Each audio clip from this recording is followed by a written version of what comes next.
Hej alle sammen, Daniel her.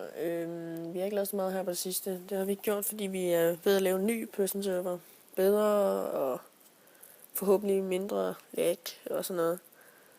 Og der kommer nok mere PvP end før. Og vi håber, den kommer op fredag i den uge, og håber at se jer derinde. Og den anden, den synes vi bare ikke var så god længere. Vi har prøvet nogle forskellige spawn, som I nok har fundet ud af, hvis I har været inde på det her på det sidste.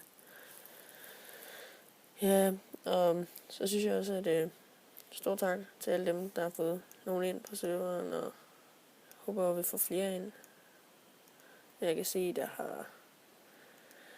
har været rimelig mange inde. Altså, jeg skal slet ikke gå på det.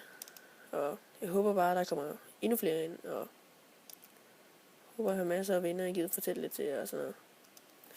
Men jeg kan jo se, at der har været i hvert fald 222 mennesker inde, og det er super dejligt at se jer alle sammen. Og som sagt, så håber jeg at se jer fredag, og jeg håber at se jer inde på serveren, og det er stadigvæk den samme IP, og den får jeg også i beskrivelsen. Altså, ja, så håber jeg at se jer alle sammen derinde, og subscribe og like, hvis vi kommer til at lave meget på den server, og I kommer til at elske den. Peace.